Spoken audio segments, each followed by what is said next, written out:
And a good afternoon to everyone out there that just finished watching the John Mozeliak press conference from Busch Stadium. Joe Roderick, Brenden Schaeffer with you for some instant reaction.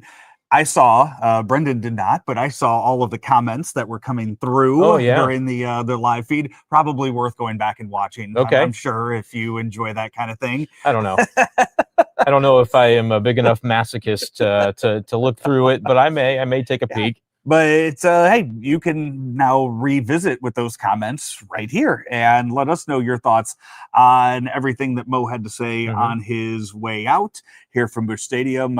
We just carried it live on STL Sports Central, and we will also be carrying the Heim Bloom press conference tomorrow live on STL Sports Central, so you'll be able to watch that. Yeah, And I yeah, think the Mozeliak was something that had to happen, but I think more like instructive of what the future of the mhm, organization is going to be is probably tomorrow's presser, where a lot of the questions mhm, today that pertained to anything forward facing, yeah, Mozeliak sort of reiterated what we would expect and said that's really more for the next group right. to address and answer how they want to approach that topic. Yeah, and it was, it was a nice way for him to say goodbye I think so. after 30 It's years a long time. with It's like almost my yeah, whole lifetime. right. Yeah. Yeah. And 20 years of being kind of the top guy, GM, president of baseball operations with the Cardinals. He has done a lot for the Cardinals, and it really, I mean, you heard from a guy today who I think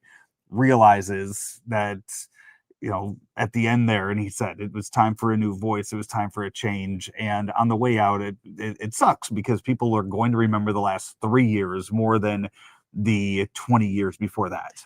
Yeah, there were parts of his sort of preamble and opening speech where he acknowledged the drum beat and that the drum beat was getting Mhm. maybe even a little bit louder toward the end. And he said, right, point blank, I heard it.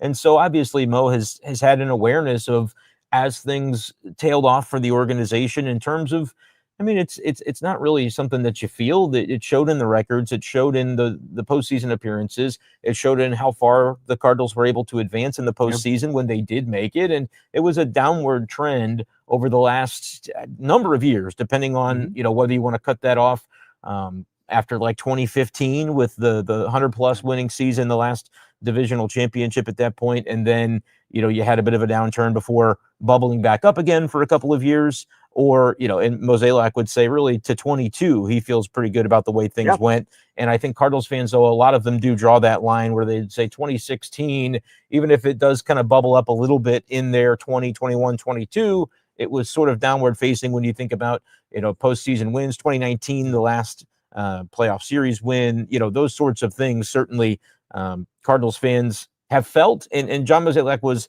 aware of them, but also a little bit of pushback. I think it was a question asked by John Denton where he did say, asking about balancing the ups and downs, said, well, there were more ups than downs, and Yeah.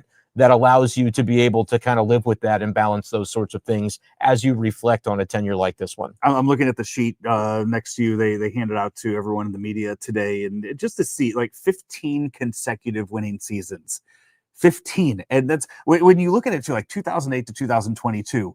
When they won a World Series in 2006, right? Right. And you had the one bad year in 07, and then immediately got right back into it. And to remember everything that this organization was from 2000 to that 2006 season when they won that World Series, and, Yeah. Which and Mo going was still a part of, even right. as not the head guy, Yes, he was he still was still involved. involved in that. But to see that, and it just kind of goes back to the point that I think we've been making all year. I know I've been making it all year. Is just how privileged, maybe trying to think of the right word for it. How the fans I don't think understood how good they had it for so long. 2008 to 2022 of winning baseball, and the countless number of postseason appearances in that. To 17, they counted them since John 17. Mozeliak got to the Cardinals. Yeah, in 30 years. So yeah, the ups were better than the downs when you do the math on that. So it was, yes, it was a very successful tenure that he had with the Cardinals. And I think I think you asked the question towards the end, because at one point Mo talked about the trade deadline and what to do. I think it was Derek that asked kind of what goes it when you were 55 and 55, like it's your last year, like what what are you thinking in that? Right. And he said he could have done more, that they felt they could have done more. And you asked the question at the time saying, what did, how much did not wanting to hurt the future of the team, the immediate future of the team kind of play into that? Yeah. And I hope tomorrow we hear more from Chaim Bloom, just kind of how much of an input he had in the team this year, because it is an interesting situation the Cardinals are in any sports teams. How many know who's taking over in that role, in that executive role the following year, the way the Cardinals have it set up? And the previous guy wasn't fired, right? Like, it was sort of just the decision that it was time to step away.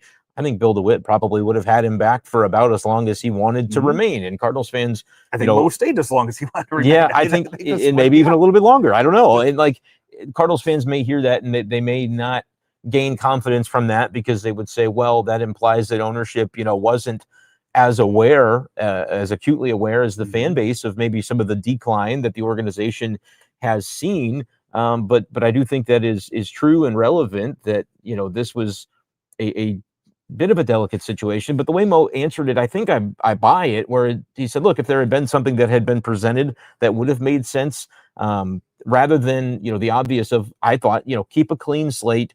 And that references guys like Lars Nootbaar, Brenden Donovan, certain guys that are going to be around contractually next year. And it wasn't maybe Mozeliak's place and the way that he felt to be the decider on whether to move on from those guys and to cash in on their trade value. But I also think if something was compelling enough, that would then have been a conversation that you rope in Chaim Bloom and say, hey, this is an opportunity. Right. How do you feel about what this looks like? And as he said, Mozeliak had Monday standing meetings with Serfolio and with Chaim Bloom weekly to kind of update on what was going on in the minors, which I think we always kind of assumed and knew there had to be, some conversations there. But to know, like, okay, there was a weekly meeting, and anything that maybe could have been compelling from a big league standpoint, Mo could have brought and said, we're kind of looking at this. What do you guys think? And so in the end, I do think there was a healthy amount of dialogue there that we kind of always assumed, wondered, what that looked like. But that was a little bit of a glimpse into that, in my opinion. Card Central Instant Reaction here as part of our 365 show today is brought to you each and every day by the folks over at Gray Bar, your distributor for electrical and datacom needs. Also, all content brought to you by DraftKings. The crown is yours. As Brenden, Schaeffer, Joe Roderick, we are kind of talking you through everything that we heard today on the press conference between John Mozeliak and the media here in St. Louis. You mentioned the standing meetings that he had every Monday and kind of talking it over with them. One thing that he pointed out today is that this year, being his final year, knowing it was his final year, he didn't go visit any of the minor league organizations. Right. He didn't go around to that. So all of the moves that you kind of saw, all of the call-ups, everything like that, like that is 100% him kind of leaning on deferring maybe a lot of those things. Yeah. So that's kind of a big move on his part. Hey, he is letting a lot of other people make those decisions because he's not seeing that stuff firsthand. Yeah, that would be another good question for Chaim tomorrow, just to confirm what that sounds like, which is like, hey, as you decide to move a guy from AA to AAA, as you decide to move a guy from Peoria to Springfield, like, was that strictly Chaim and his group, or was there any, what was the degree of crossover of conversation there? Because with a lot of those guys, they weren't ever going to elevate to the big league level. And we wondered about Weatherholt, we wondered about Quinn Matthews, but I think now, especially in retrospect, we can look back and say that was probably always very unlikely, because again, I would still say, although Mo said in the way that he answered the question, if something made sense, we would have explored it and done it, that could have impacted the future.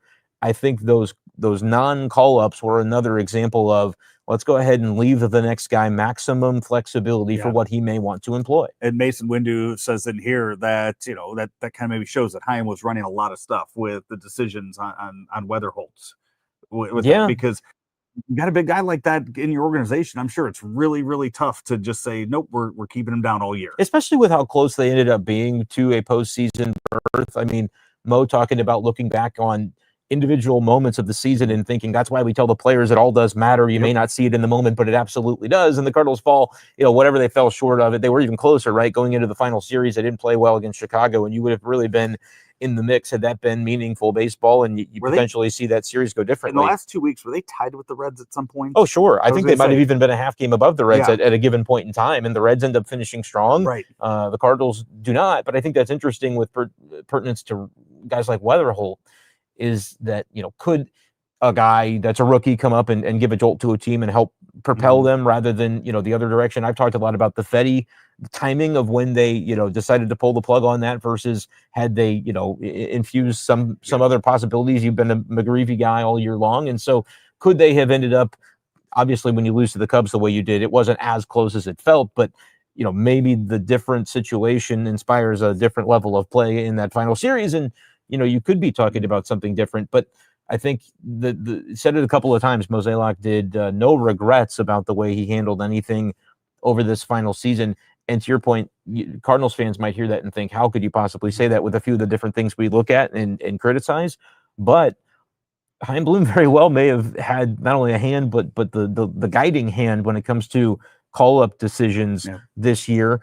Could there have been some back and forth where Chaim's like, this guy's ready. I don't do what you want to do, but this guy's ready, and he's going to be on my opening day roster. Like the extent to which that may have happened, I would maybe take the under and not think that was too big of a conversation, but you never do know and until they tell you. And so I think that's another kind of interesting side angle to all of this. How many questions into tomorrow? If Chaim Bloom takes questions tomorrow, how many questions in before we get a JJ Weatherholt question to him?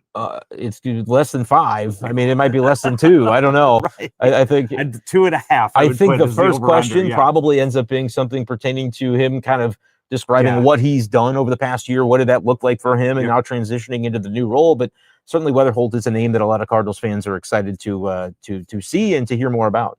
Not something you could bet on DraftKings, but starting in December, DraftKings Sportsbook, America's top-rated sportsbook app, is coming to the Show Me State, and you can sign up today. New Missouri customers get $300 in bonus bets when we launch on December 1st.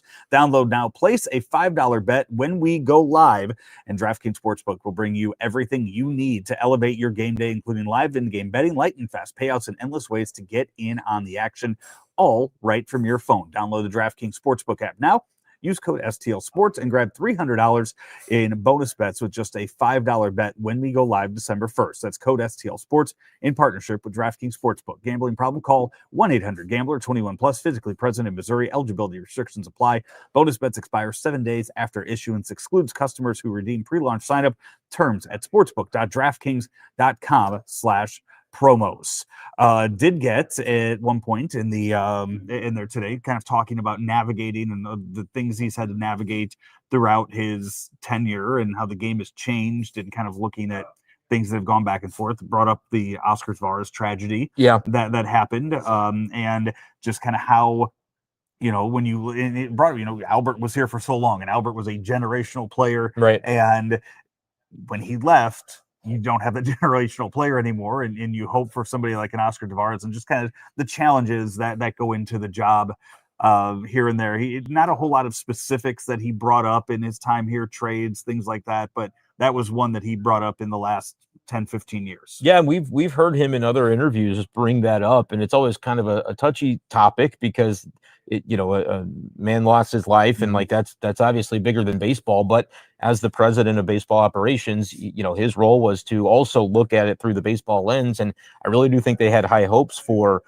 Oscar Tavares. And then when that happens, then the way that it does, you kind of are left chasing. Okay, well, we need to go out and acquire the big bat that we thought we developed, but obviously the tragedy happens, and so you then start chasing for that type of player. And does it make you press a little bit more? I mean, you can think even years down the road with a trade like Marcell Ozuna. It was very clear that offseason the Cardinals were ready to give assets to try and acquire that impactful middle of the order bat. And so, like, you take a few bites at that apple, and if it continues to maybe not work out, like contracts like Dexter Fowler, coming off of a career year, the Cardinals had a need in the outfield. They felt, all right, we're going to maybe overpay, but this is a guy that could be a staple for our lineup. And so a couple of those things, it's not that it was just like an utter disaster, but Fowler and Ozuna's stats were okay, but they certainly didn't meet the billing for maybe what the Cardinals were Right. desperate for at the time. And so like that's reflected in the way that if you've just got a team of complementary players, which Mo said, we continue to develop those types of guys. But then it was like, okay, the pressure's on each of those players individually and collectively, because Cardinals fans are saying, well, who's going to be the next? And so we try to push a Harrison Bader into that limelight when realistically he was never going to be that guy, a Randall Grichuk. Like you can think back to all the names where they just didn't have that tentpole guy. The Goldschmidt thing, falls into their laps almost, with Arizona looking to unload him. Perfect situation, a really good trade.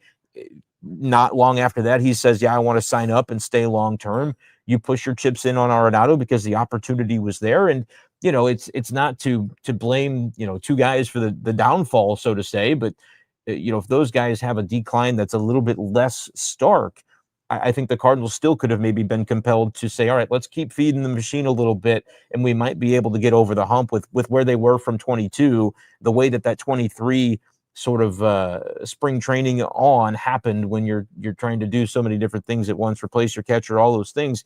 Like it just sort of caught up to them, and they had to take a step back and realize, all right, to move forward, ultimately, we're going to have to do things a little bit differently. And the natural end to Mozeliak's tenure was going to kind of coincide with that anyway, I think. Another comment thrown in here in regards to, I think, our over-under for JJ Weatherholt question tomorrow and how it kind of needs to start. I would agree with what Mason Windu says here, is that, yeah, I think you have to address the Ollie situation. Is there an Ollie situation that I'm unaware of? I would just think, as far as how long I think, and I said this, I do believe tomorrow we find out that there is an extension to his contract. Oh, I could see that. I think that will be announced tomorrow. Interesting. I think at least 2 years onto what he has. I because what is it? Is 26 the final year under contract? Yep. Yeah, I don't know if it happens tomorrow. It happens before the season begins. I'm saying my guess is it's not. Okay, tomorrow. Yep. That's fine. I'm not pushing back on that. I'm just saying, I didn't know that there was that. Like, he's the manager, and if you're if he's the situation, if he's the manager, yes, which he is. I mean, he was in the room today. Yes. For those who may not have been aware of that, Ollie was in the room today for Mo's press conference. I assume he'll be there tomorrow. Yeah, he's the manager. There's no controversy. There's no decision to be made on that. And I've told people that all year. I think it's the right decision.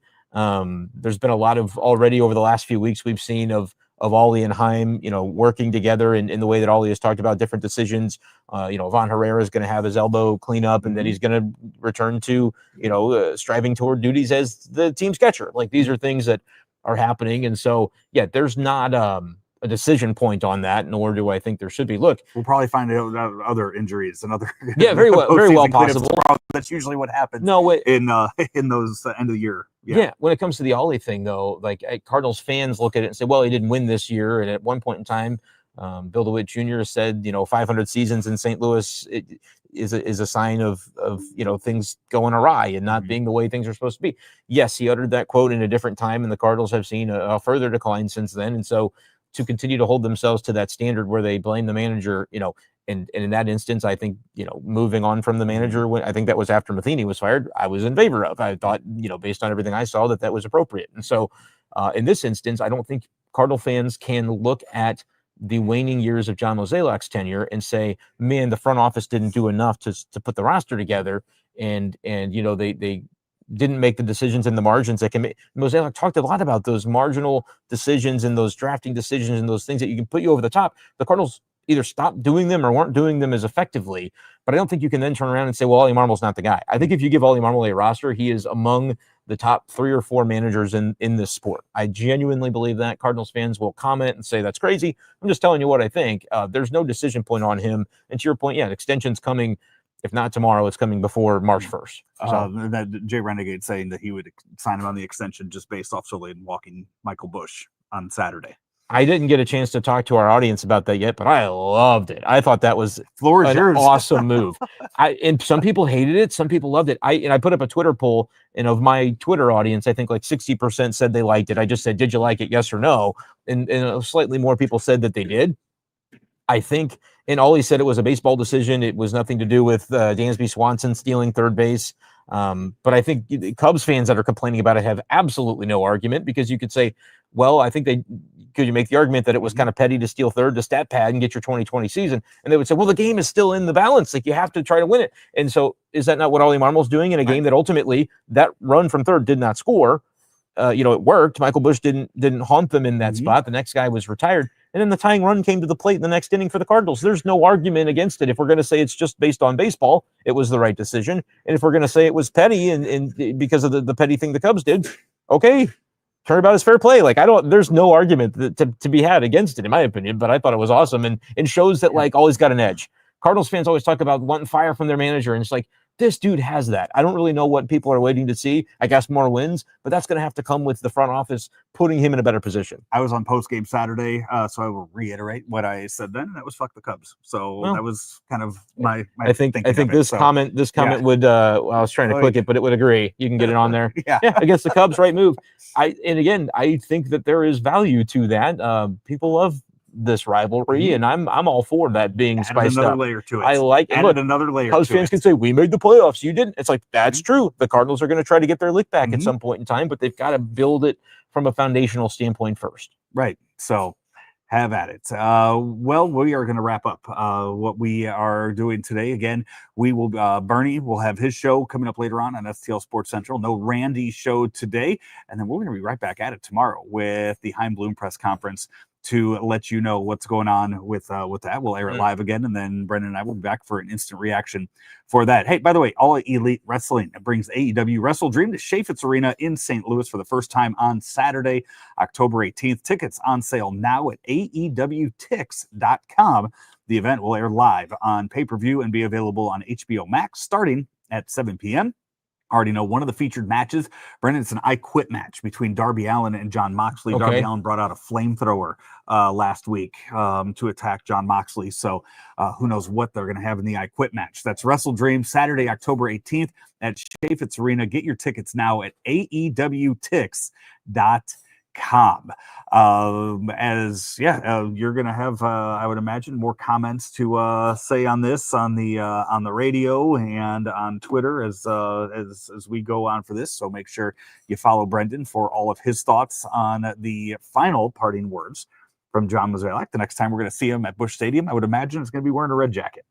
Yeah, that's possible. I mean, he could be in a suite somewhere next year and get shown on the big screen. But it was interesting. Mo, still didn't shed a lot of light on what's next for him, and it may be that he just doesn't know and wanted to take until the very bitter end before he makes decisions and thinks too hard about it, and deserves an opportunity to rest here and kind of take his time with what's next. It was asked by Derek Gould about some various projects related to the team and whether he will have a hand in seeing those through. He wasn't definitive in saying no, but said probably didn't really feel necessarily like that was going to be the case. But of course, time will tell.